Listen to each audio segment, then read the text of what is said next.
2015년 7월 26일 주일 오전입니다. 이 시간 주시는 하나님 말씀은 마태복음 18장 21절로 22절입니다.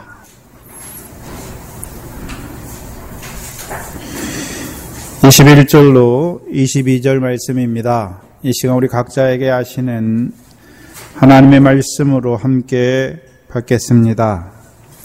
그때에 베드로가 나와 가로되 주여, 형제가 내게 죄를 범하면 몇 번이나 용서하여 주리이까?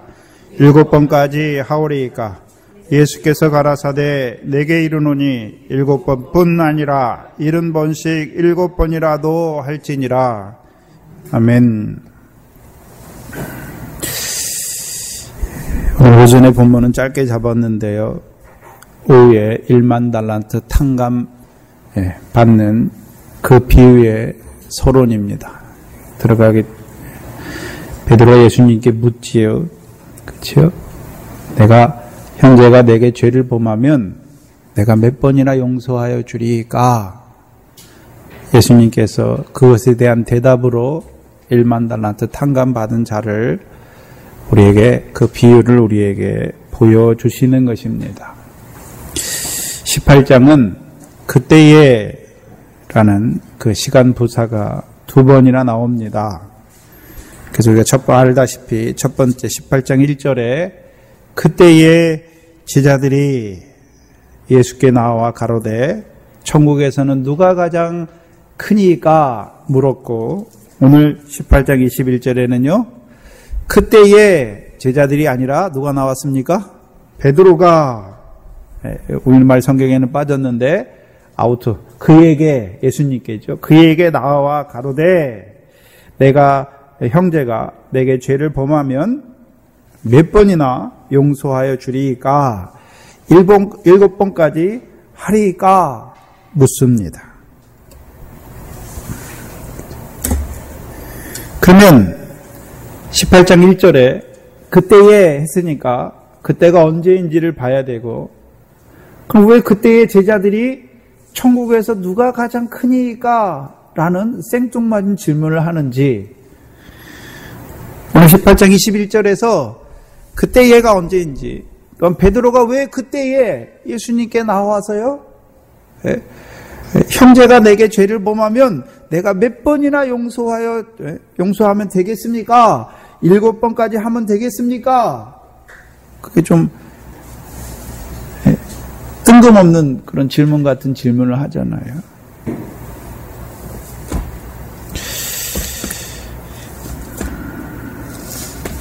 창세기 15장을 한번 보시면 15장 1절을 보시면, 창세기는 했으니까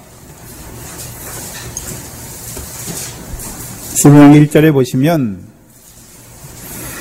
15장 1절에 이후에 여호와의 말씀이 이상 중에 아브라함에게 임하여 가라사대 아브라함아 두려워 말라. 나는 너의 방패요 너의 지극히 큰 상급이니라. 그럼 2절에 당연히 어떤 반응이 나와야 됩니까? 아유, 하나님이 내 방패요 나의 지극히 큰 상급이 되어주신다 그러니 얼마나 감사합니까? 하나님 감사합니다, 이렇게 나와야 될 것 같은데, 2절에 아브라함이 뭐라고 말합니까? 아브라함이 가로되 주 여호와여 무엇을 내게 주시려나이까? 나는 무자하오니 나의 상속자는 이 다메섹 엘리에셀이니이다. 아브라함이 또 가로되 주께서 내게 씨를 아니 주셨으니 내 집에서 길리운 자가 나의 후사가 될 것이니이다. 주께서 이상 중에 아브라함에게 말씀하시는데, 아브라함은요 엉뚱한 말을 하는 것 같아요. 그렇죠? 뜬금없는, 왜 내게 씨를 안 주셨기 때문에 내 씨가, 나의 상속자는 이 다메섹 엘리에셀이니이다.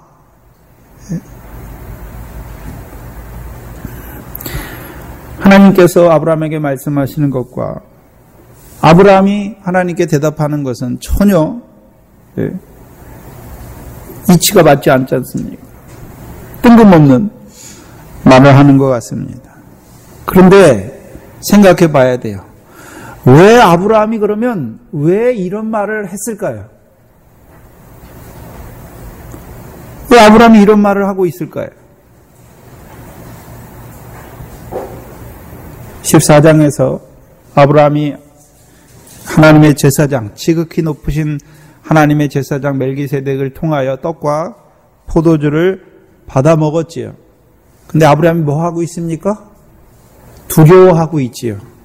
두려워하고 있는 그 아브라함을 찾아온 것입니다. 그럼 왜 두려워하고 있습니까, 아브라함이? 떡과 포도주를 먹었으면 기뻐해야 될 것 같은데 두려워하고 있지요. 뭔가를 깨달았다는 것이지요.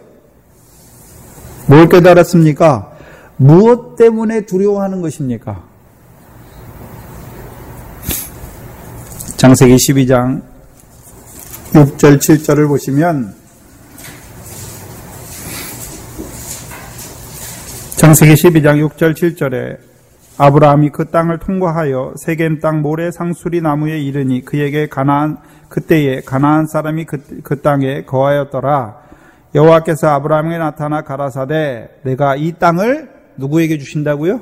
내 자손에게 주시리라 하신지라. 그가 자기에게 나타나신 여호와를 위하여 그곳에 단을 쌓았습니다. 12장에서 그 말씀을 받은 아브라함의 나이가 75세지요. 그리고 이제 애굽에 한번 내려갔다 오고 이제 멜기세덱을 통하여 떡과 포도주를 더하여 주시니까 이제 뭐를 깨닫게 됐습니까? 하나님께서 분명히 내 자손에게 이 땅을 주시겠다고 말씀했는데 75세가 넘어서 한참 넘었겠지요. 그러면 지금 내게 씨가 아무것도 없죠.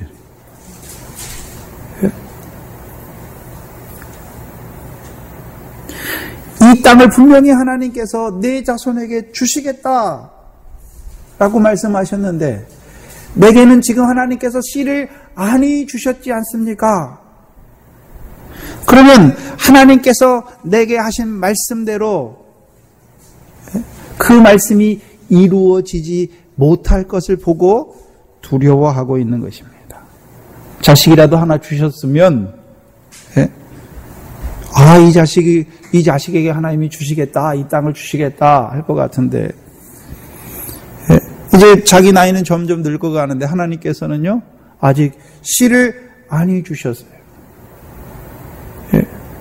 그래서 그 말씀을 인하여 아브라함이 두려워하고 있는 것이죠.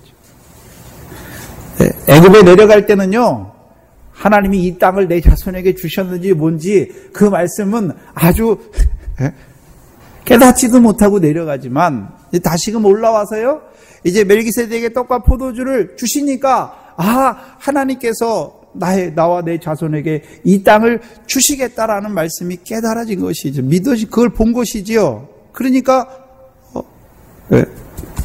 아직까지도 씨를 아니 주심으로 말미암아 내게 주신 하나님의 말씀이 이루어지지 않을 것을 보면서 두려워하는 것입니다. 그럼 마태복음 18장 1절에 그때에 제자들이 왜 뜬금없이 예수님께 나와서 천국에서는 누가 가장 크니까 묻는 것입니까? 앞에서 뭔가를 깨달았다는 거죠. 제자들이 뭔가를 깨달았기 때문에 이제 뒤에서 그 질문을 하는 거죠. 그래서 18장 1절에 그때는 언제입니까?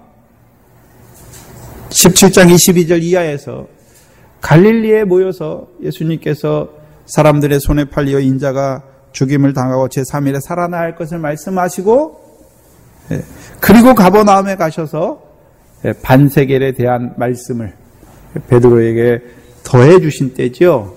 그걸 통해서 제자들이 뭔가를 깨달았다는 것이죠. 깨달았으니까 이제 뭐라고 말합니까? 그때에 제자들이 예수께 나와서 그러면 천국에서는 누가 가장 크니까 묻는 것입니다.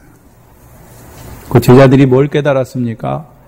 이제 예수 그리스도께서 그 몸으로 희생 제물이 되심으로 율법을 완전케 하셔서 이제는 율법을 따라 보이는 성전에서 드리는 그 제사가 폐하여졌고 이제 그의 죽으심과 부활하심으로 이루신 그 참 성전에서 이방을 믿음으로 의로 정하셔서 하나님의 백성으로 부르시고 이제 그들에게 긍휼을 베푸시고 은혜를 베푸시는 그 일에 섬기는 자들로 제자들을 세운 것을 제자들이 보게 된 것입니다. 그래서 그것을 신약에 이제 참 성전의 제사장으로 자기들을 세운 것을, 그것을 위해 부르신 것을 보여주셨죠. 구약에서는 성막과 성전이 왜 중요합니까? 하나님의 백성의 죄지요. 거기 가면 죄가 처리가 되잖아요. 근데 신약에서는 누구를 통해서 죄가 처리됩니까? 예수 그리스도. 그렇잖아요. 그럼 예수 그리스도께서 죄사함의 권능이 있는데 그 권능을 누구에게 주셨습니까? 제자들에게. 그럼 제자들이 자기들은 이미 권능을 받아가지고 있지요. 이제 자기들이 어떤 자라는 걸 알게 되었습니까? 우리가 이제 보이는 성전의 제사장, 그들 구약 율법을 따라 드리는 것은 폐해졌으니까 이제 참 장막의 성전에서 우리가 하나님의 백성의 죄를 위하여 제사 드리는, 수종 드는 자로 우리를 세우신 것을 제자들이 보게 된 것입니다. 이것을 본 제자들이 그렇다면 구약 회막에서 봉사하는 그 제사장들에게 하나님께서 진설병을 주셔서 가장 거룩한 자가 되게 하신 것처럼, 그 진설병은 무엇입니까? 지극히 거룩한 자가 되게 하시기 위해서 주신 것이죠. 그러면 구약 회막에서 봉사하는 제사장들에게 그 진설병을 주셔서 가장 거룩한 자가 되게 하신 것처럼 이제 참 성전의 수종들은 자신들에게 그 사역을 통해서 천국에서 가장 큰 자가 될 것을 보면서 이런 질문을 하는 것입니다. 문제는 그 구약의 제사장들에게 주신 그 진설병이 지극히 거룩한 것을 알아요. 보면서도, 제자들이 그것을 보면서도 그 진설병이 누구를 위한 것인지를 바로 깨닫지 못했잖아요. 제사장들을 위한 것이 아니라 이스라엘의 백성을 위한 진설병임을 깨닫지 못하는 제자들. 더 나아가서는요, 그 진설병은 어디에서 먹어야 됩니까? 거룩한 것에서 먹어야 되지요. 근데 그것을 알지 못하는 제자들의 중심이죠. 제자들이죠. 그럼 구약에서는 거룩한 곳이 정해져 있잖아요. 그럼 신약에는 물리적인 보이는 성전이 아니니까 어디가 거룩한 곳입니까? 주님의 뜻대로 쓰는 것이 거룩한 것이죠. 그 권능을 주신 주님의 뜻대로 쓰는 것이, 그것이 거룩한 곳입니다. 근데 그걸 알지 못하지요. 오히려 그 진설병으로 말미암아 자기들이 천국에서 큰 자가 되는 그것만 보고 묻고 있는 것입니다. 그래서 지난 시간까지의 말씀을 통해서 그 제자들의 잘못된 중심, 그것을 보시는 주님께서 18장의 말씀을 통해서 이제 그들을 잘못된 것을 바로잡아 주시고 그들을 온전히 세워 주시는 것이죠. 그리고 지난 시간까지의 말씀을 통해서 제자들에게 주신 것들, 가장 기본적인 것이 권능이지요. 더 나아가선 오병과 칠병, 더 나아가선 천국 열쇠, 더 나아가서는 하지 못할 것이 없는 자로 세우신, 그 믿음으로 세우신 제자들. 근데 그런 것들을 왜 주셨습니까? 누구를 위해 베풀라고 주신 것입니까? 하나님의 백성을 섬기는데 쓰기 위해서 주신 것인데, 오히려 그것을 가지고 자기가 높아지는 자가 된 제자들. 제자들에게 주신 권능을 비롯해 여러 가지 것들은 누구를 섬기기 위해서 주셨습니까? 길 잃은 한 마리 어린 양을 섬기게 하시기 위해서 주신 것입니다. 곧 죄를 범한 형제를 얻는 그 일에 쓰시기 위해서 주신 것이죠. 그래서 그 형제들로 하여금 하늘에 계신 아버지께서 갚으시는 상을 잃지 않는 자로 세우시기 위해서.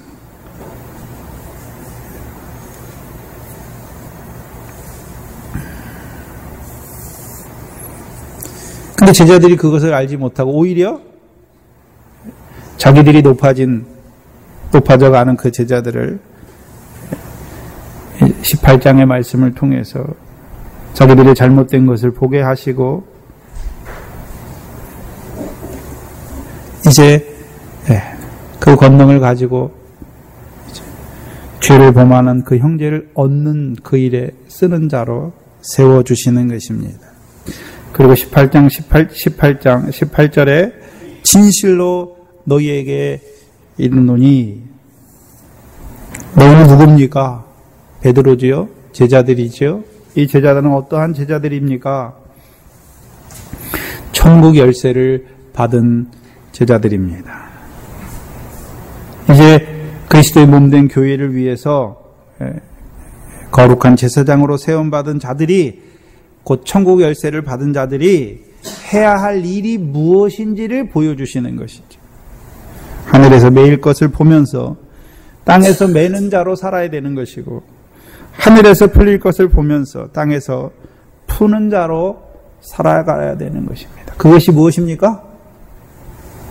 죄를 범한 형제를 얻는 것이죠. 길을 잃은 한 마리 어린 양을 찾는 것입니다.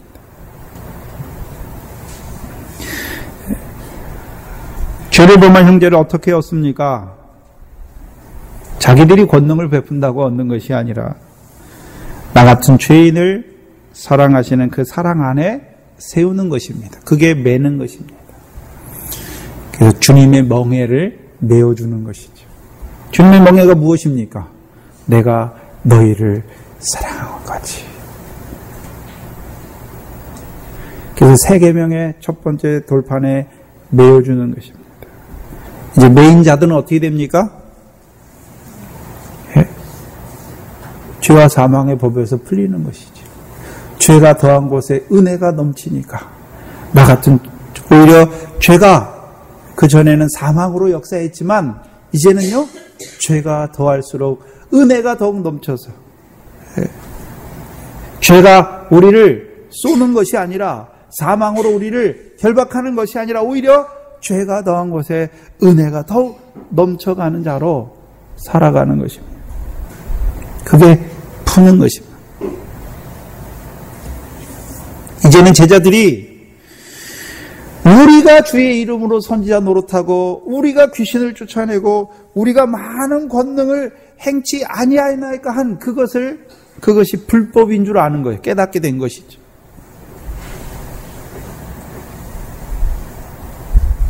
이제 자기가 천국에서 가장 큰 자가 되기 위하여 주님의 이름을 들고 돌아다니는 게 아니죠. 자기가 큰 자가 되기 위해서 권능을 베푸는 것이 아닙니다. 이제는 주의 이름으로 모으는 자가 되는 것입니다.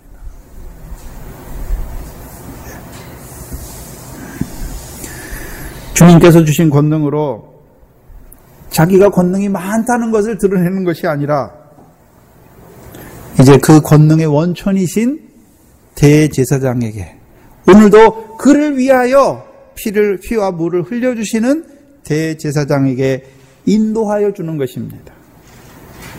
그게 제자들이 하는 것입니다. 제자들이 피를 흘려주는 게 아니에요.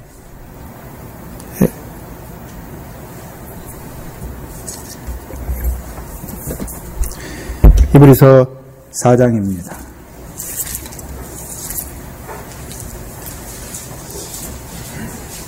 14절 이하에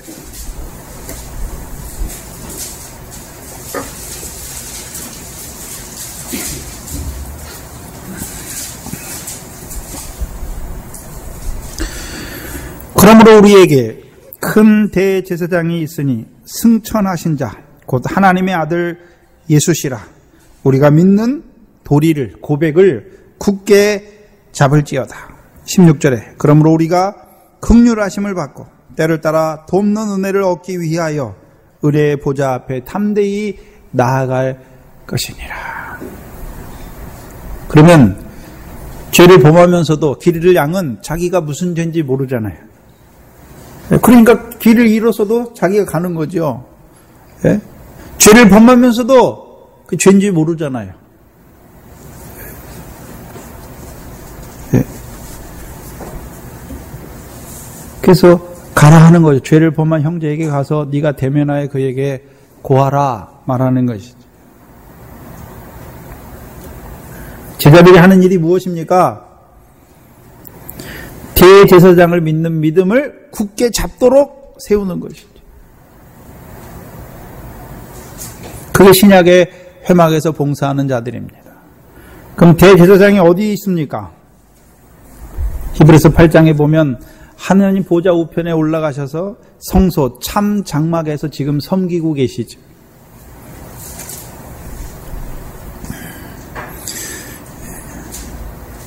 그래서 16절은 대부분의 영어 성경은 우리말하고 좀 다르게 바꿔서 어순을 바꿔서 써놨는데요.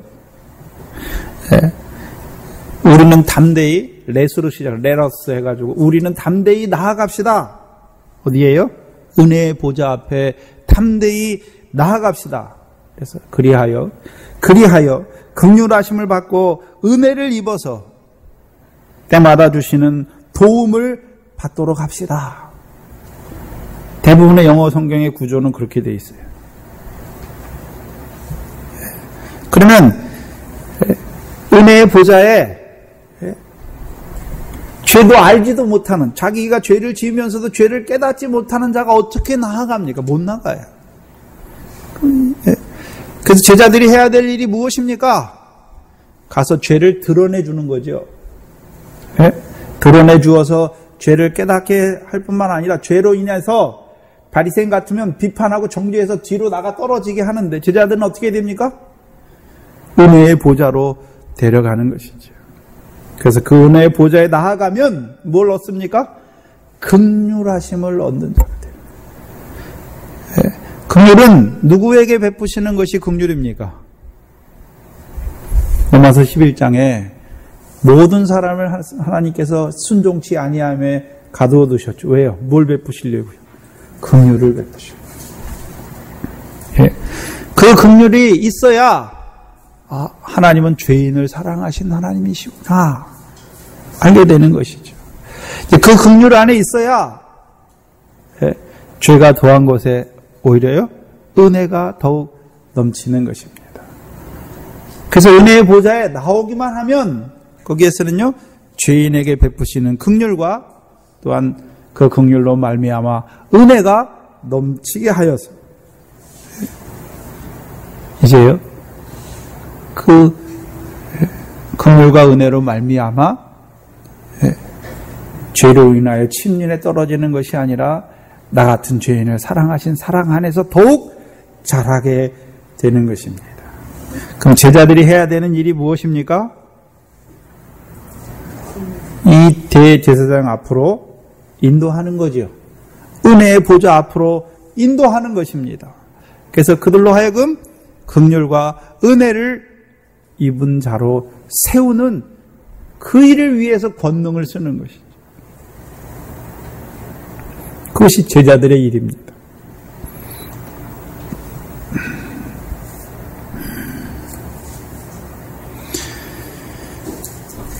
더 나아가서는요,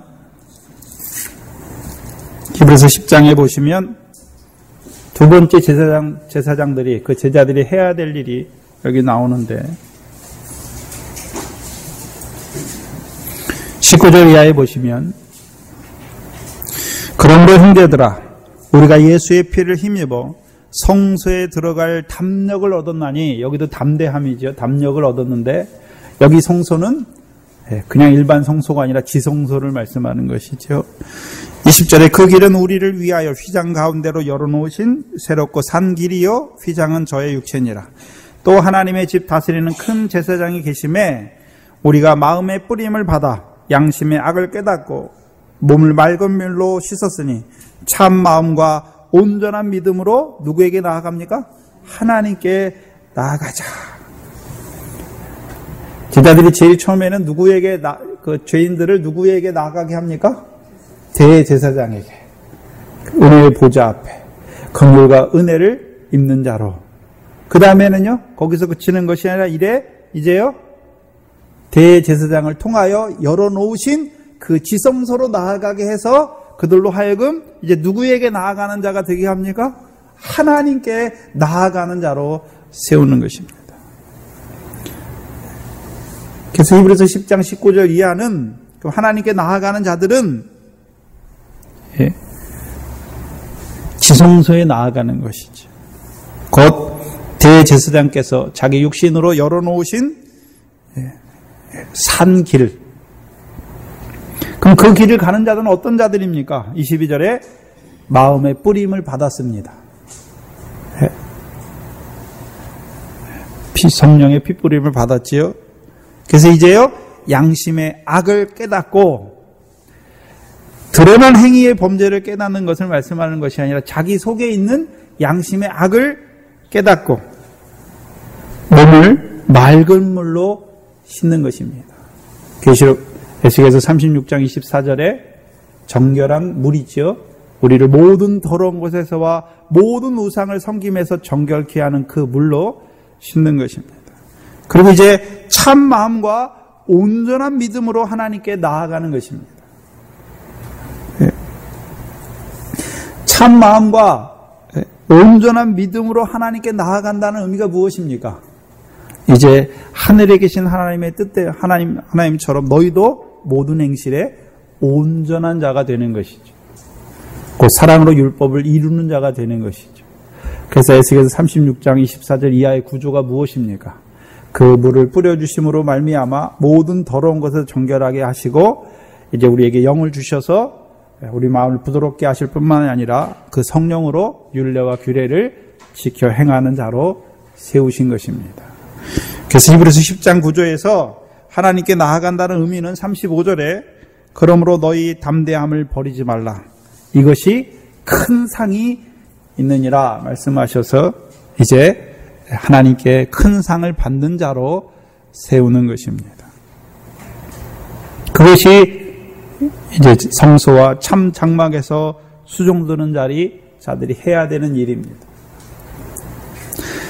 그래서 이 제사장들이 신약에 예수 그리스도의 죽으심과 부활로 이루신 그 새 성전에서, 참 성전에서 이 제사장들이 해야 되는 일이 무엇입니까? 두 가지예요. 하나님의 백성을 은혜의 보좌 앞에 나아가도록, 그래서 그들로 하여금 긍휼과 은혜를 입는 자로 살아가도록. 그래서 먼저는 하늘에 오늘도 참 장막에서 섬기는 그 대제사장 앞에 있는 그 은혜의 보좌 앞에 나아가는 자로 세우는 것이고, 지금 마태복음 18장에서는 요거예요. 첫 번째. 이제 더 자라가서는요, 그 대제사장을 그 은혜의 보좌 앞에 계속 나아가는 자들로 하여금 이제 대제사장의 피를 힘입어서 이제 양심의 악을 깨닫게 하고 몸을 맑은 물로 씻어서 참 마음과 온전한 믿음으로 하나님께 나아가도록 세우는 자예요. 제자들이 하는 일이 먼저는요, 대제사장에게 나아가서 죄인들로 하여금 죄인에게 베푸시는 긍휼과 은혜를 입은 자로 세우는 그 일을 하는 것이고, 이제 그 대제사장을 만난 자들로 하여금 이제 늘 성령의 핏뿌림 안에서 양심의 악을 깨닫게 하고 자기 몸을 맑은 물로 씻어서 모든 더러운 것에서 제하여진 자, 온전한 자가 되게 하셔서 이제 그를 하나님께 나아가는 자로 세우는 그 일을 하는 것이죠.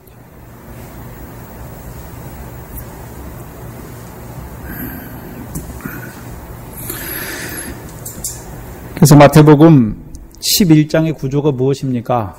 지혜죠, 지혜. 지혜는 자기의 자녀로 말미암아 옳다 인정함을 받는다 말씀해 주셨잖아요.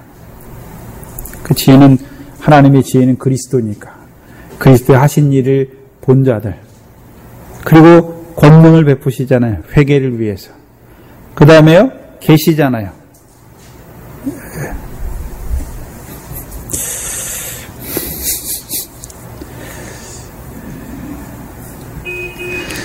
저만 쫙 가고 있나요? 계시가 무엇입니까? 아버지를 아는 자로 세우는 것이죠. 아버지의 뜻이 무엇입니까? 상을 얻는 자 되게 하시는 것이죠. 그 일에 세우심 받은 제자들이에요. 그래서 제자들에게 주신 것이 무엇입니까? 권능이에요. 권능. 죄사함의 권세. 그렇죠? 그래서 모든 연약한 것과 모든 병을 짊어지시는 그 주님을 증거해 주는 것이고, 나아가서는요, 이제 5병과 7병을 주셔서 하늘에 계신 하나님의 뜻대로 행하는 자로 세워주는 것이죠. 그래서 제자들에게 주신 것들이 하나하나 연결이 되는 것이죠. 우리가 잘 아는 세례 요한의 일이 무엇입니까? 하나님의 백성을 물세례, 곧 예수에 관한 도를 자세하게 말해서 그들로 하여금 예수의 십자가 앞에 나아가게 하고, 또 광야에서 외쳐주셔서 그 외치는 말씀으로 하여금 이제 모든 육체는 풀이고 그 모든 영광은 풀의 꽃과 같이 시들음을 알게 하셔서 이제요, 여호와의 말씀 앞으로, 곧 성령 세례 주신 앞으로 나아가도록 하는 자라면, 예수님의 제자들은 어떤 자입니까? 성령 받은 자들로 하여금, 곧 하나님 나라의 백성이 된 자들로 하여금 주님께서 자기들에게 주신 권능을 베풀어서 이제요, 죄가 더하지만 은혜가 더욱 넘치는 자가 되게 하시죠. 그리고요, 그 죄가 더한 곳에 은혜가 넘치는 곳은 어디에서 넘칩니까? 그리스도의 십자가 앞에서 넘치지요. 나를 위하여 죽으실 뿐만 아니라 오늘도 죽으신 다음에 나의 죄를 위하여 피와 물을 흘려주시는 그 그리스도의 십자가 앞에, 은혜의 보좌 앞에 나아가게 하는 것입니다. 그것이 제자들에게 주신 권능입니다. 그 권능으로 말미암아 이제 새 계명의 첫 번째 돌판, 곧 내가 너희를 사랑하는 것을, 제자들이 그들을 사랑하는 것을 깨닫게 하는 것이 아니라, 오늘도 그 피와 물을 흘려주시는 그 주님이 오늘도 그 형제를 사랑하는 것을, 내가 세상 끝까지 너를 사랑한다. 그 세 계명의 첫 번째 돌판 앞에 나아가게 하는 거죠. 주님의 멍에를 매는 자로 세워가는 것이죠. 그리고요, 이제 멍에만 맬 뿐만 아니라 죽게 배우는 자로, 그래서 예수님께서 나의 멍에를 메고 내게 배우라. 그 죄를 알지 못하는 그들을 이제 주님의 멍에를 매주는 거예요. 내가 너를 세상 끝까지 너를 사랑한다고 하는 그 멍에를 메어주시고, 또한 이제요, 배우게 하는 거예요. 배운다는 게 무엇입니까? 이제 뭘 배웁니까? 죄가 더한 곳에 은혜가 더욱 넘침을 배우게 하는 것이죠. 그래서 하나님 백성들이 하나님 믿으면 죄가 점점 없어져야 되는데 죄가 점점 많아져요. 배우게 하시는 거예요. 뭘 배우게 하십니까? 나 같은 죄인을 사랑하시는 사랑 안에서만 살아가신다는 거. 하나님 백성. 하나님 백성은 하나님 오늘도 죄 없는 사람을 부르는 것이 아닙니다. 죄인을 부르시는 거죠. 그래서 그걸 배우게 하는 거예요.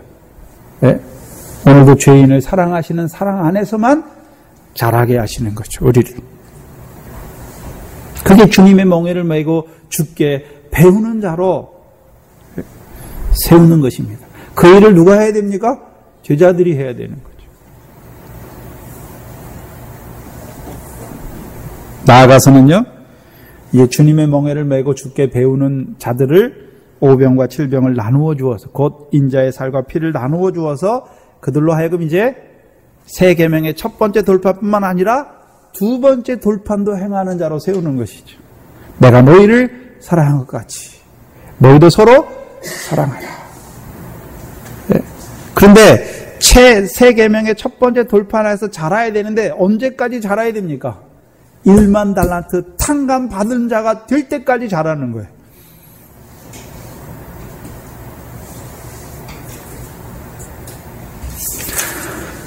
그래서 그들로 하여금 이제 형제를 사랑하는 자로 세워주셔서 성령의 열매, 곧 하나님 나라를 유업으로 얻는 열매를 맺는 자들로 세우시는 것입니다. 그 열매가 있어야 천국에서 가장 큰 자가 되는 것입니다. 제자들이 뭘 봤습니까? 이것을 본 거예요. 네? 이것을 봤으니까 주님 앞에 나와서 그때에 뭘 묻습니까? 누가 천국에서는 가장 크니가 묻는 거예요. 생뚱맞게 그냥 나온 게 아니라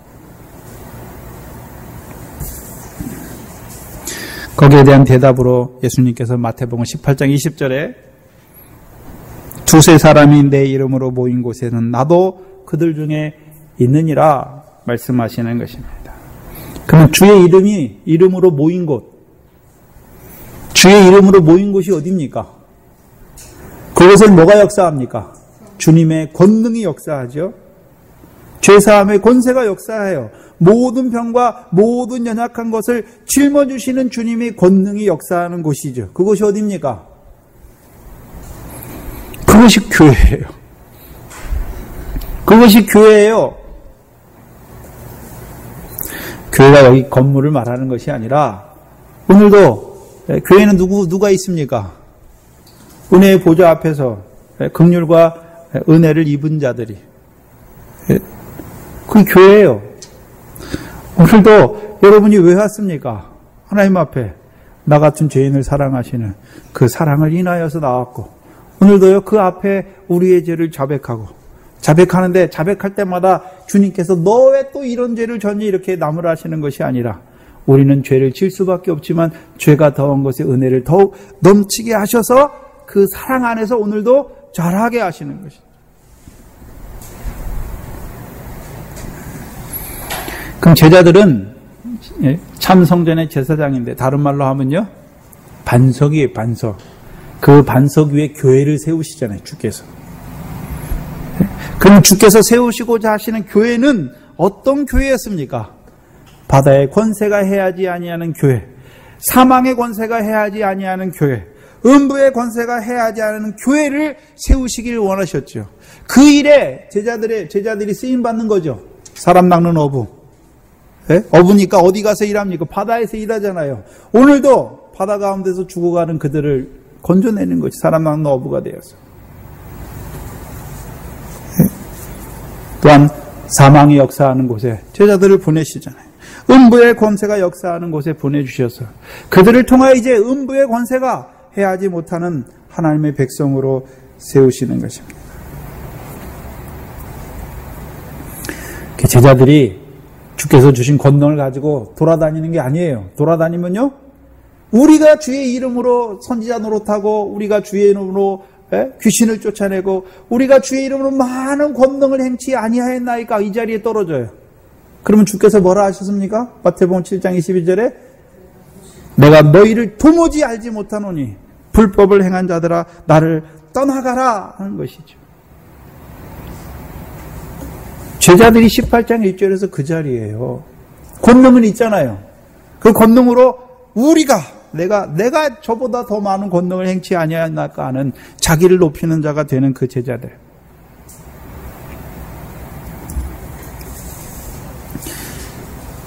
우리가 그럴 수밖에 없어요. 근데 주께서 28장의 말씀을 통해서 온전케 하시죠. 그리고 이제요 주의 이름으로 모으는 자가 되는 거예요. 그 제자들을 통해서 모으는 거죠. 누구를 모읍니까? 죄를 범하면서도 죄를 알지 못하는 길 잃은 한 마리 양을 모으는 거예요. 주님의 이름으로. 그럼 거기에 뭐가 역사하고 있습니까? 주님의 권능이 역사하는 것이죠. 그 일을 위해 이제 주님의 이름으로 모으는 자들에게 주께서 나도 그들 중에 있다라고 말씀하시죠. 이제 주님의 이름으로 모으는 그들은요, 불법이 아니라 내가 너희를 안다 하셨어. 그들을 이제 천국에서 가장 큰 자로 세우시는 것이죠. 그것을 깨달은 베드로가 이제 그때에 묻는 것입니다. 그때에 베드로가 예수께 나와서 묻는 것입니다. 그럼 베드로가 뭘 깨달았습니까? 이미 베드로는 16장에서요. 반석이다 말씀하셨고 내가 이 반석 위에 내 교회를 음부의 권세가 해하지 않은 내 교회를 세울 것을 말씀하시고 그에게 뭘 주셨습니까? 천국 열쇠를 주셔서 하늘에서 매일 것을 보면서 이 땅에서 매는 자로 하늘에서 풀릴 것을 보면서 이 땅에서 푸는 자로 세우셨지요. 근데 베드로는 그 권능을 그 천국 열쇠를 가지고 뭐 합니까? 베드로와 제자들은 자기가 천국에서 큰 자가 되려고 하는 그 제자들. 그래서 이 18장의 말씀을 통해서 그들을 참 장막의 제사장으로 세우신 목적, 그들에게 권능을 주신 목적이 무엇입니까? 자기를 높이는 자가 아니라요, 죄를 범한 형제를 얻기 위해서 주신 권능인 것을 깨닫게 하여 주시는 것이죠. 이제 권능을 주신 이유를 바로 깨닫게 된 것이죠. 그들을 참 장막의 제사장으로 부르신 이유를 바로 깨닫게 되었습니다. 그것을 깨달은 베드로가 이제 묻는 거예요. 주님께 뭐라고요? 그러면 우리에게 주신 권능이 죄를 범한 형제를 얻는 것이라면 그러면 내가 몇 번이나 형제를 용서하면 되겠습니까? 이렇게 묻는 것이죠. 7번까지 하오리까? 문제는 깨닫긴 깨달았는데 아직 온전치 못하고 있죠.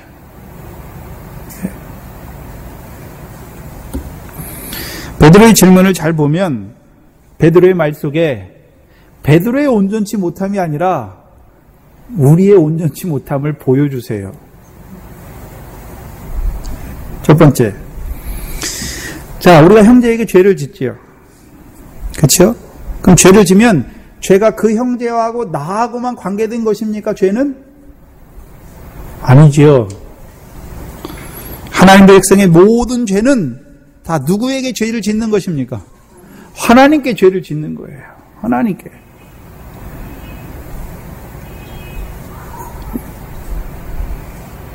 우리가 지극히 작은 자 하나에게 하는 게 죽게 하는 것이죠. 그럼 지극히 작은 자 하나에게 죄를 짓는 것도 누구께 죄를 짓는 것입니까? 죽게 하나님께 죄를 짓는 것입니다. 문제는요, 오늘도 그 하나님의 백성의 죄를 위하여 그 하늘의 참 장막에서 피와 물을 흘리셔서 섬기시는 대제사장을 온전히 깨닫지 못하는 것이죠. 그러니까 자기가 용서해 준다고 하는 거예요. 그 제자들에게 주신 권능은 그 대제사장이 흘리신 피와 물에서 나오는 권능이지 그 권능이 제자들 자체에서 나오는 게 아니에요. 근데 베드로는 어떻게 생각합니까? 내가 그 권능을 가졌으니까 내가 그러면 그 형제를 몇 번 용서해 주면 되겠습니까? 이렇게 묻는 거예요.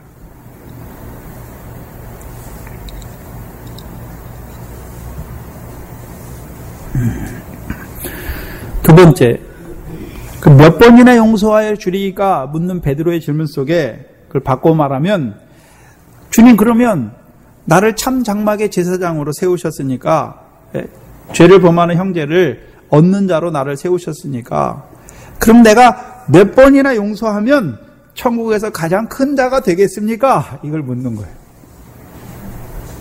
7번까지 용서하면 되겠습니까? 왜 베드로가 7번 씁니까? 그 당시 유대인들은 3번까지 용서해줘요. 죄를 지면. 베드로는 지금 7번을 말해요. 그럼 베드로의 중심을 잘 봐야 돼요.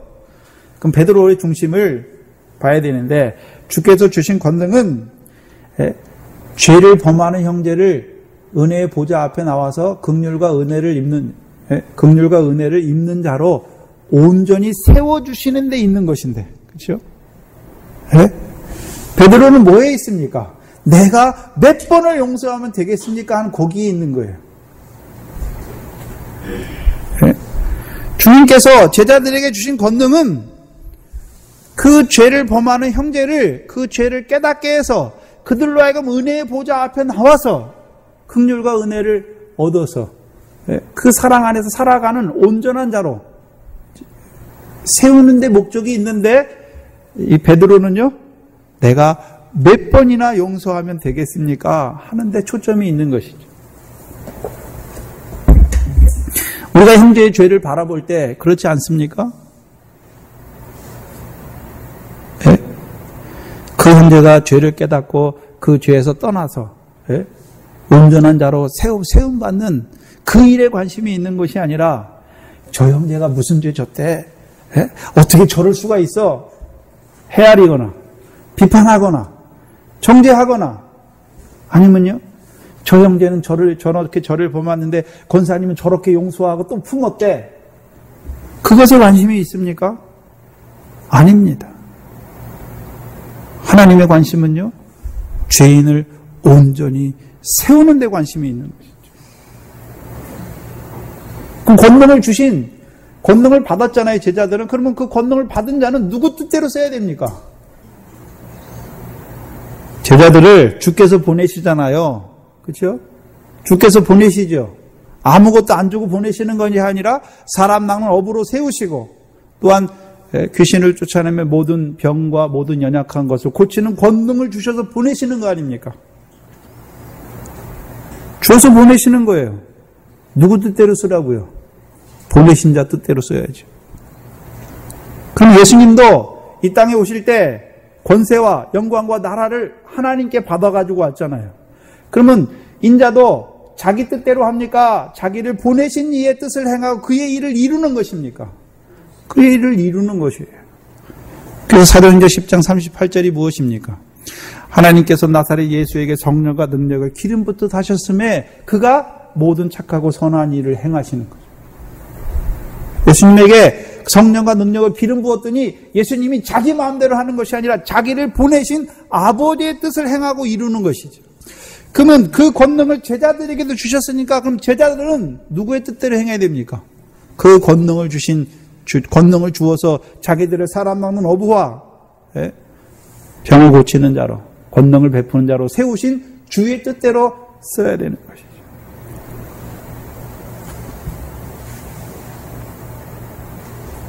근데요,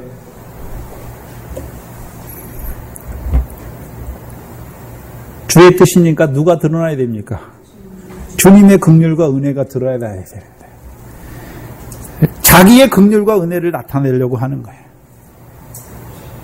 여러분들이 형제를 사랑할 때 내 사랑을 형제에게 나타내려고 하면 베드로 이 자리예요. 주의 사랑을 나타내는 거예요. 내가 그 형제를 위해서 죽은 거 아니에요. 내가 그 형제를 위해서 피 흘리는 게 아니란 말입니다.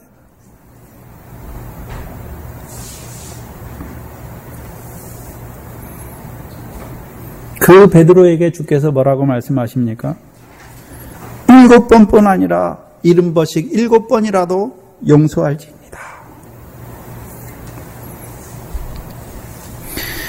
분명히 베드로는 반석입니다.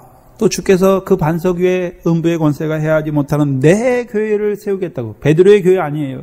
내 교회를 세우겠다고 말씀하셨고 그에게 그 교회를 세우시기 위하여 천국 열쇠를 주셔서 매는 자, 땅에서 매는 자와 푸는 자로 살게 하신 것이죠. 근데 그걸 봤으면 이제 그 천국 열쇠를 받은 자로 땅에서 매며 푸는 자로 살아가야 할 베드로가 형제가 내게 죄를 범하면 7번까지 용서하겠다고 하는 그 베드로에게 주께서 말씀하시는 거예요.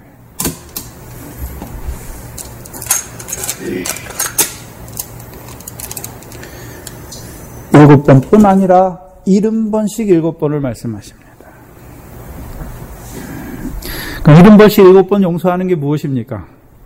형제가 잘못을 하면 1번, 2번, 3번, 그래서 7번을 70번까지 채워서 1번, 또 1번, 2번, 3번 해가지고 70번 채워서 2번, 그걸 7번까지 하라는 말이 아니에요.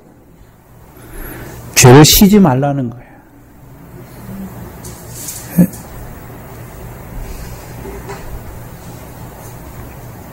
죄를 쉬지 말라는 거예요.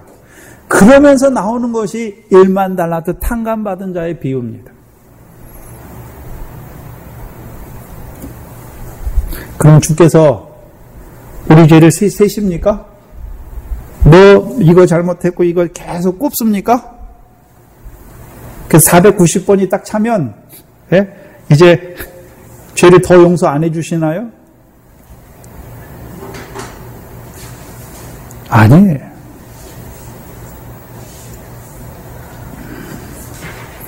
그럼 베드로는 어떤 자입니까?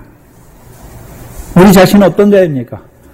우리 자신은 말할 수 없을 만큼 1만 달란트 탕감받은 자로 살아가면서, 여기 탕감받았다고 하는 것은 빚이라는 단어가 나오는데, 히브리어에는 죄가 두 가지예요. 하마르티아하고 그다음에요, 이 죄라고는 오페일로 계열의 빚이라고 하는 개 두 가지로 썼는데요. 그래서 유대 백성들은, 하나님의 백성들은 하나님에 대한 죄를 빚의 개념으로 생각해요. 그래서 죄를 쓸 때 두 가지를 써요. 하마르티아, 일반적인 죄를 말하고, 빚의 개념으로 쓸 때는요, 이 빚이라는 단어를 써요.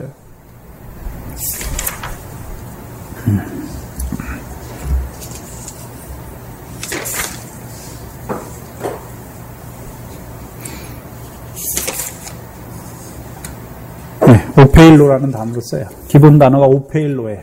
빚이다라는 단어를 쓰죠. 그러면 하나님께서 우리에게 1만 달란트 탕감해 줬다는 게 뭡니까? 1만 달란트는 하루 노동자가 받는 품삯이 한 데나리온인데요. 100데나리온 빚진 자가 나오고 1만 달란트 빚진 자가 나오잖아요. 1만 달란트를 탕감받을, 1만 달란트를 갚으려면 27만 5천일을 일해야 갚을 수 있어요. 일반 노동자가. 갚을 수 없는 거죠, 도저히. 그래서 우리는 도저히 갚을 수 없는 빚을 탕감받았어요, 죄를. 그런데 어떻게 합니까? 100데나리온 나에게 빚진 자, 죄를 진 자지요. 그 죄를 탕감해 주지 않는 것이죠. 우리가 말할 수 없는 그 죄를 1만 달란트 넘는, 갚을 수 없는 그 죄를 탕감받고서 형제의 조그마한 죄를 용서하지 않고 오히려 베드로처럼 뭐 하는 것입니까? 말해 보기에는, 겉으로 보기엔 좋아요. 몇 번이나 용서해 주니까 7번까지 하리니까 결국 뭐 한단 말입니까? 하긴 하지만 세고 있다는 거예요. 세고 있다는 거예요. 자기는 뭐 받았는데요? 갚을 수 없는 1만 달란트 탕감받은 자가 형제의 죄는 뭐 하고 있습니까? 세고 있는 거예요. 세고.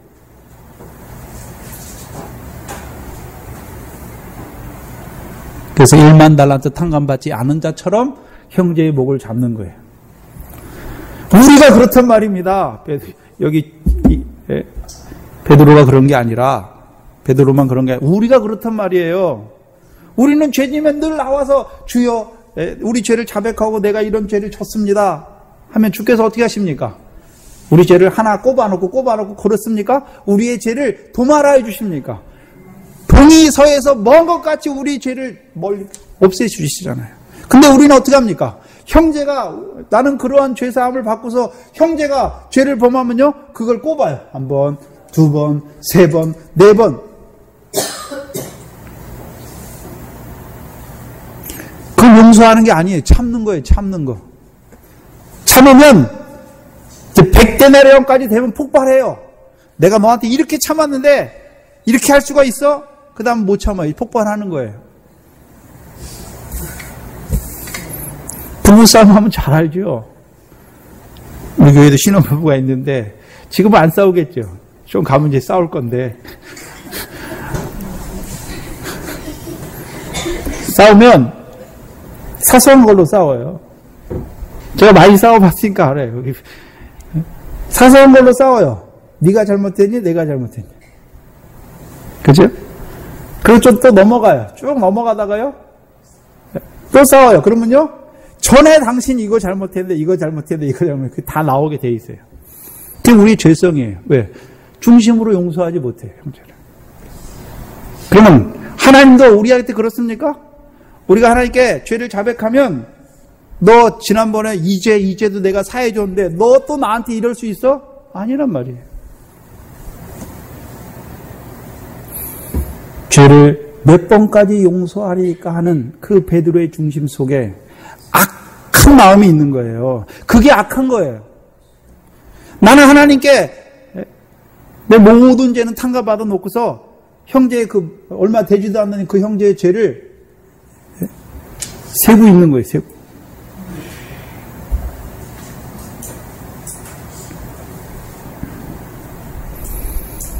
그게 악한 거예요. 탕감받지 않은 것처럼. 내 죄에 대해서는 아주 관대하면서 형제의 죄에 대해서는요 탁 붙들어가지고 목을 붙들고 빚을 갚아라.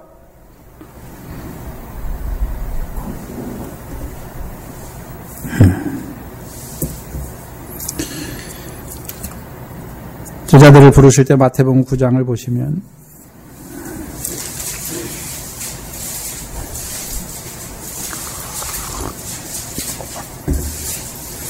(9장 1절로 8절은) 그 중풍병자가 나오는데 주께서 이제 죄사함을 보여주시죠.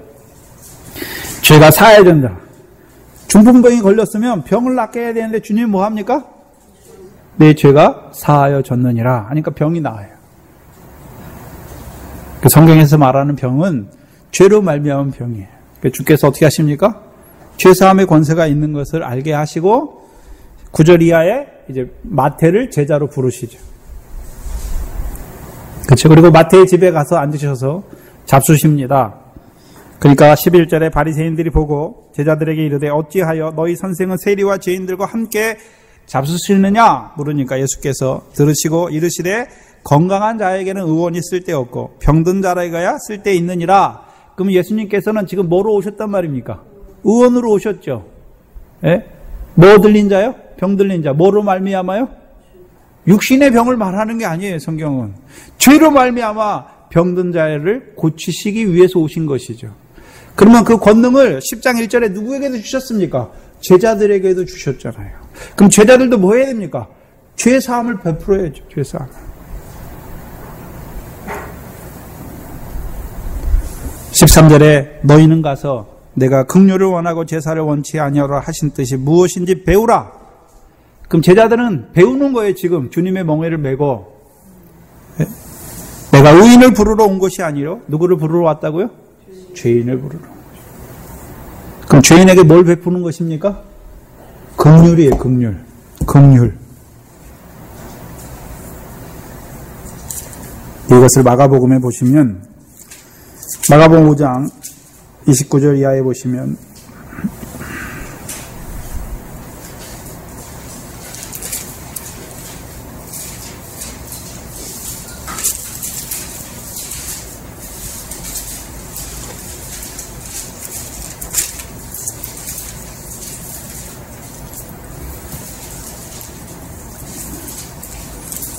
제가 잘못 적었네요.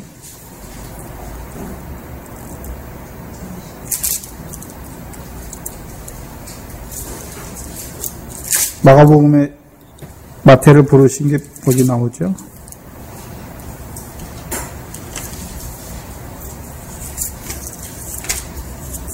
잘못 적었네.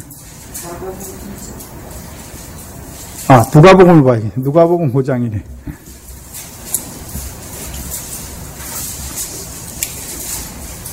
누가복음 5장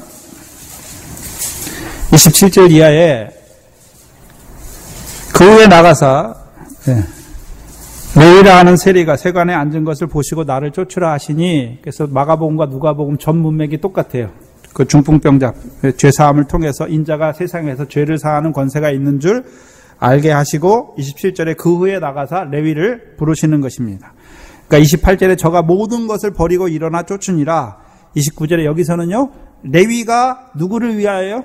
예수를 위하여 자기 집에서 뭘 베풀었습니까? 큰 잔치를 베풀었어요.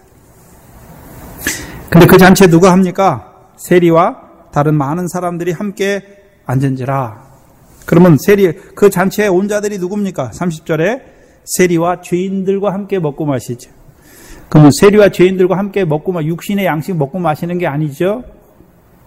예수님 뭘 베풀고 있습니까? 긍휼을 베풀고 있죠. 죄인을 영접하는 것이죠.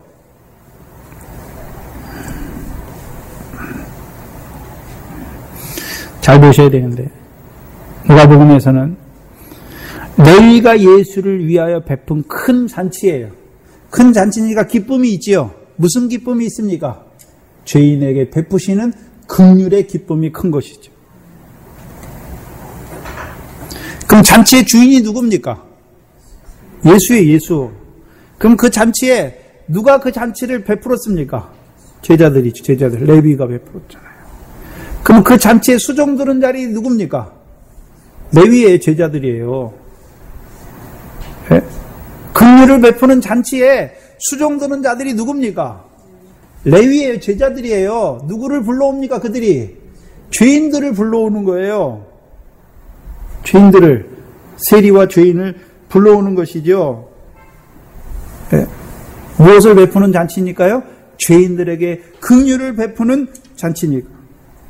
근데 문제는 지금 베드로, 마태복음 18장 21절에서 내가 몇 번이나 용서하리까 하는 그 베드로는 그 예수를 위한 베푼 잔치에 종이 주인의 자리에 앉았단 말입니다. 우리가 그럴 때가 많단 말입니다. 내가 죄를 용서해 주는 것처럼.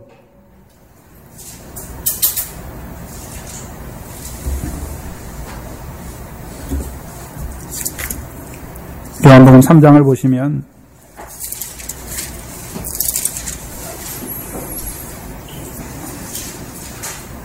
요한복음 3장 29절입니다. 신부를 취하는 자는 신랑이나, 여기서 신랑은 그리스도를 말하지요. 그렇죠? 서서 신랑의 음성을 듣는 친구, 세례 요한이죠. 그렇죠? 근데 그 친구가 신부를 취하는 신랑을 크게 기뻐하지요. 그럼 세례 요한의 증거가 뭐였습니까?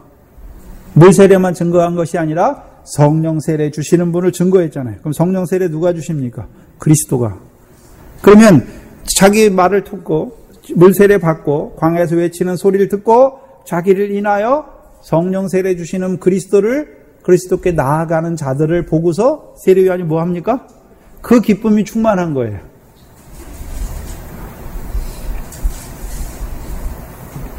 그래서 나는 이런 기쁨이 충만하다라고 말씀하잖아요. 그러면 세례 요한처럼 제자들은 무슨 기쁨이 충만해야 될까요? 예수를 위하여 베푼 잔치에서 죄인에게 긍휼을 베푸시는 그 잔치에서 참 성전에서 나오는 주님의 음성을 듣는 기쁨이 충만해야죠. 주님의 음성이 무엇입니까? 세상에 있는 자기 백성을 끝까지 사랑하시는, 오늘도 나 같은 죄인을 끝까지 사랑하시는 그 첫 계명의 세 계명의 첫 번째 돌판의 그 음성을 듣는, 그 음성을, 그 죄를 범한 형제에게 하시는 그 음성을, 그 주님의 긍휼을 베푸시는 그 음성을 듣는 기쁨이 충만해야 될 그 제자들이 오히려 주인의 자리에 앉아서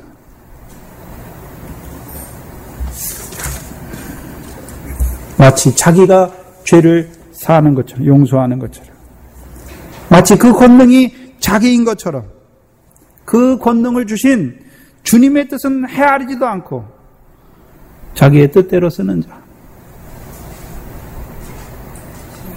그 제자들을 보시는 거예요. 온전치 못함을.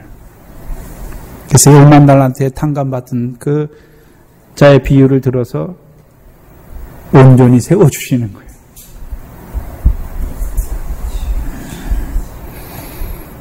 이 18장이 무엇입니까? 제자들의 모습이죠. 지금까지 그 따로 높은 산까지 올라온 그 말씀을 깨달은 그 제자들이지만 여전히 삶은 어떻습니까? 그들에게 사람 낚는 어부 되게 하시고 권능도 주시고 오병도 주시고 질병도 주셨지만 여전히 그 권능을 온전히 감당치 못해요. 네? 권능을 줬더니 오히려 천국에서 누가 가장 크니까 묻고, 또한 그것을 깨닫게 해주셨더니 이제는요, 내가 몇 번이나 용서하면 되겠습니까? 하는 그런 우리의 모습.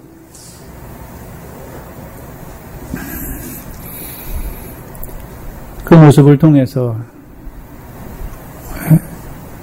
우리가 먼저 베드로와 그 제자들의 모습을 통해서 우리의 모습을 온전치 못함을 보게 하시고, 또한 28장의 말씀을 통해서 우리를 이제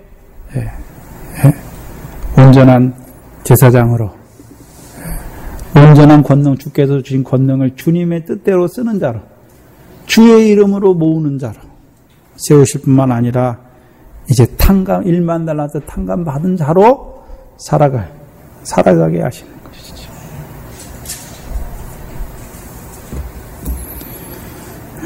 기도하겠습니다.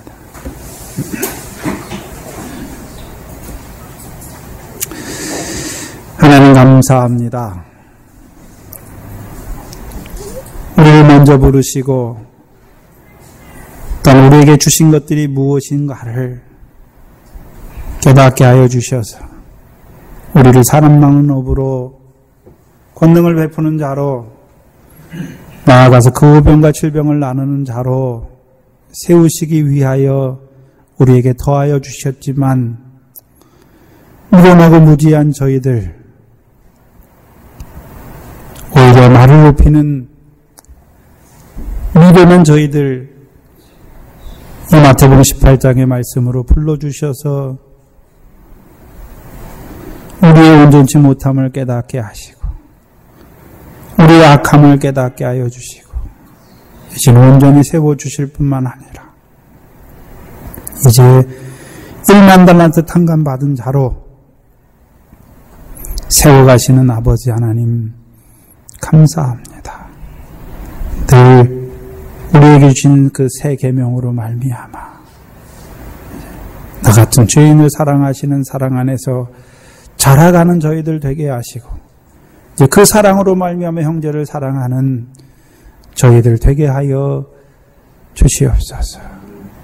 미련하게 그 첫 계명은 버리고 그 두 번째 계명만 들고 돌아다니는 미련한 자리에 서지 않도록, 불법을 행하는 자가 되지 않도록 우리를 깨우쳐 주시니 감사합니다. 우리의 삶이 이 말씀을 통하여 보여주시니 참으로 베드로와 같이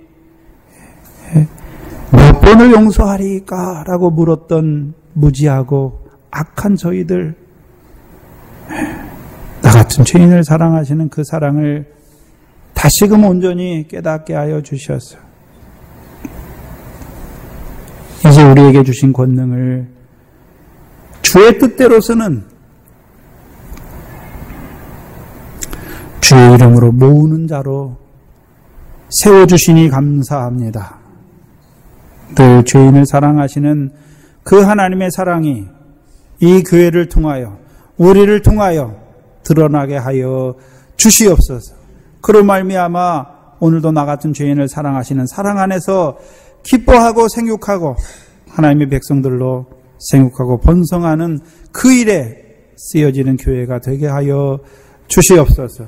하나님 앞에 나올 때 하나님께서 은혜 가운데 주신 것 가운데 구별하여 드린 11조 감사 주일헌금, 우리에게 주신 모든 것들을 하나님의 주신 은혜로 깨닫게 하시고 이제 하나님께 주신 것으로 하나님께 돌려드리는 자로, 하늘에 쌓는 자로 세워주시니 감사합니다.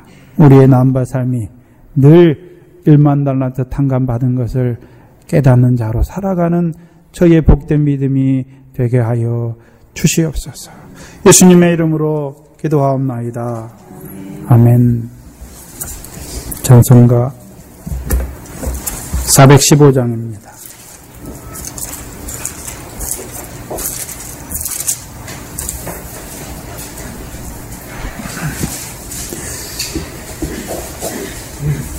우리가 주 없이 살 수 없다는 것은 우리가 늘 죄인이기 때문에 죄인을 사랑하시는 하나님의 사랑 없이는 살아갈 수가 없지요. 그 긍휼과 은혜와 도우심을 따라 살아가는 것입니다.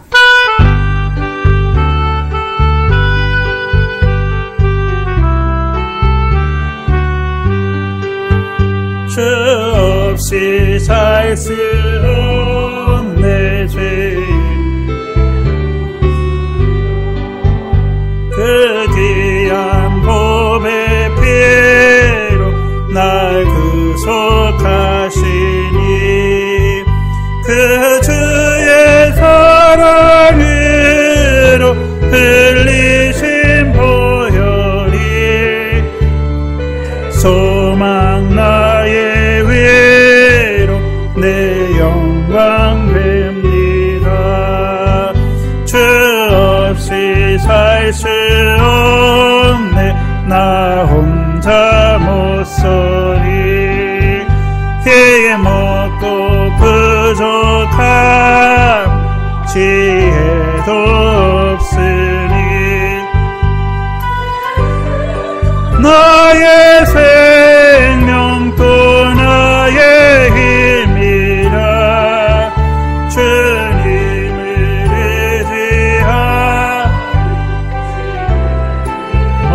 의지하오리니 주 없이 살 수 없네 내 주는 아신다 내 영의 깊은 간구 마음의 소원이 주밖에 나의 마음을 네 알아주리요 내 마음을 위로하사 평온케 하시네 주 없이 살 수 없는 세월이 흐르고 이 깊은 고독 속에 내 생명 끝나도 사나운 풍랑일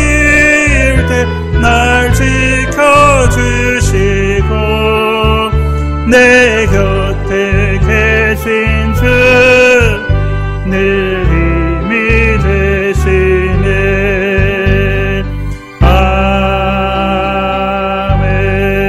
아멘. 예, 우리 8월 둘째 주지요. 둘째 주 있는 수련회 일정이 약간 변경되었습니다. 그래서 원래 2박 3일 하려고 그랬는데 1박 2일로 수요일 저녁부터 목요일 새벽부터 온종일 옛날에 그 전도사님이 하신 방식인데요. 전날 모여서 그 다음날 새벽부터 하고 아침 먹고 하고 또 쉬었다가 또 하고 점심 먹고 또 하고 또 하고 해서 저녁까지. 제가 중국에서 그렇게 하거든요. 5시부터 일어나서 저녁 9시까지 그렇게 하는데 그렇게 하는 걸로 1박 2일로 수요일 저녁부터 해서 목요일 새벽 오전에 2번, 오후에 2번, 저녁에 1번. 그래서 총 6번이죠. 6번 하는 것으로 2박 3일 하려고 그랬더니 또 집에 가시고 어쩌고 그래서 그런 것 같아서 그냥 하루 1박 2일에 다 하겠습니다. 그러니까 사사기죠. 사사기 앞에 개관을 좀 하고 6장부터 되는 데까지 준비해서 하겠습니다. 그래서 기도하시고 또 시간 맞추신 분들은 좀 수요일 저녁부터 해서 목요일은 온전히 비워두시고 그렇게 좀 맞춰주시기 바랍니다. 그래서 수련회를 위해서 또 기도해 주시기 바랍니다. 말씀에 사모함 없이 참석하시면 그냥 뭐 전도사님이 하던 소리 또 하고 또 한다 이렇게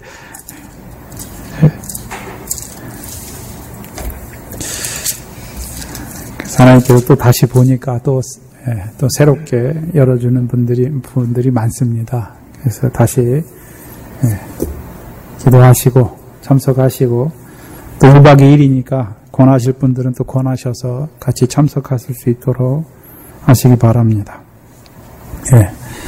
시편 67편입니다. 요절입니다. 시편 67편입니다.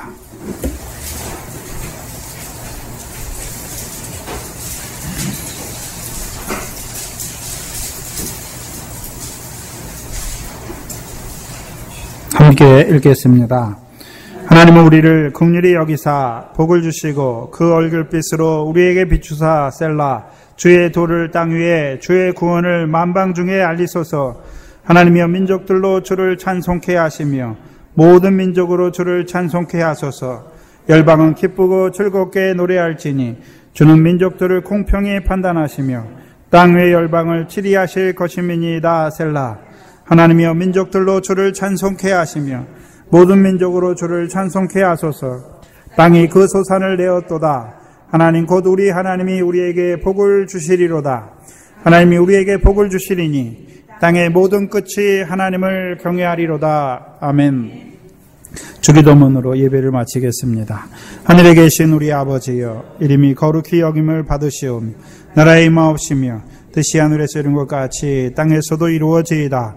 오늘날 우리에게 일용할 양식을 주옵시고 우리가 우리에게 죄 지은 자를 사해 준 것 같이 우리 죄를 사해 주옵시고 우리를 시험에 들게 하지 마옵시며 다만 악에서 구하옵소서. 나라와 권세와 영광이 아버지께 영원히 있사옵나이다. 아멘.